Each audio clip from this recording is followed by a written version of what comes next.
A very good day and greetings to everyone at home. We are on the N2 road between Mthatha and Zolo. This is the spot where most road carnages take place, and as we were talking to the MEC earlier on, he told us that most pedestrians get killed on this road. But with me now is the MEC of Transport, Mr. Mhlekude, who will be telling us more about today's launch of the Easter Arrive Alive campaign. MEC, thank you very much for your time. Tell us about today. Is this firstly, because we hear that this is the joint operation between the Transport Department and the Health Department, is this the first time that this operation, this joint effort is done? Yeah, thank you very much. Indeed, this is the first time that we've escalated this campaign to be indeed a provincial campaign, because Arrive Alive campaign requires that the whole government, all spheres of government, we pool our efforts together as part of the effort to decrease road fatalities. And we're quite determined this time around to build on the successes of the last season, where we saw a decrease of 25.9% of road fatalities. And the main aim this year is to build on that. And the approach, therefore, will be to target, road crashes. Because if we do that, we're likely to impact positively in reducing the number of road fatalities. And focus again is on the pedestrians, because this stretch of road where we are now is where we've seen many pedestrians passing away as a result of road accidents. It is also a stretch of roads where you'll find many taverns, and therefore the levels of people who are walking on the road or crossing whilst under the influence of alcohol. And we'll be focusing on public transport, the taxis and the buses. Obviously, we're doing that because any one accident involving a taxi or a bus, you're likely to see a high number of people being affected. And I'm quite very pleased with our collaboration with the Department of Health.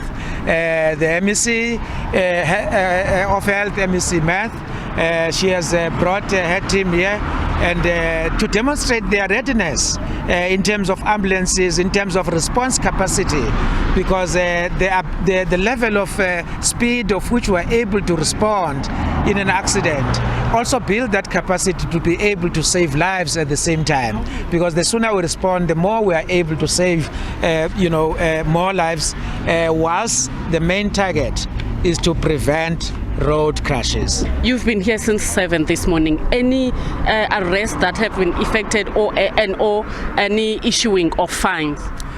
We've registered not less than 2 arrests of people who are not compliant. Some, for some reason, their driver's license, their vehicles have expired, as far back as 2019. And the other vehicle, the chassis number and other details of the vehicle, they do not correspond. And that vehicle has been impounded, and the owner has been taken to the police station by the police officers. And obviously, there are people who have been arrested, who have got warrants of arrest for outstanding tickets, and the others have been issued with tickets for various, faults in their vehicles. And, we are going to intensify this effort. And as I said in the last, in the December season, that law enforcement is not a seasonal operation, it's a daily operation, because we are quite determined to arrest the increasing levels of lawlessness in the province.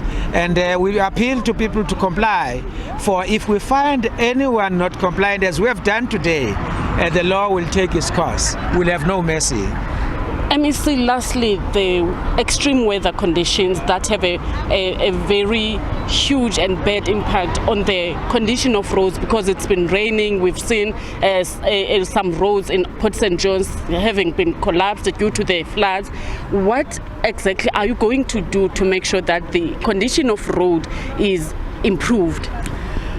We are strengthening our capacity as a provincial government and working together with our municipalities to ensure that we recapitalize our yellow fleet as part of building that capacity.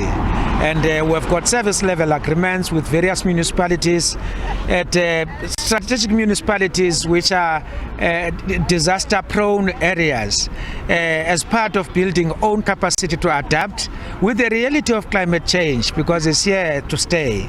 And therefore we must build this capacity to be able to adapt. And also, as we construct our roads, we are infusing a level of durability in terms of our gravel roads, so that they can withstand these bad weather conditions, as we go forward. Because if you're talking road accidents and many other things, the state of roads also has an influence, in as much as in some cases issues of negligence and so on, they play a role to road accidents. So those are the things that we are working on. Yeah. Thank you very much. MEC of Transport here in the Eastern Cape, Mr. Mhlekude, saying that to make sure that they counter the accident that always take place during Easter, they want to make sure that they improve the quality and the condition of the roads here in the Eastern Cape, because we have heard so many taxi bosses saying that the condition of the roads also have an impact, or rather contribute immensely on the road carnages. Back to you in studio.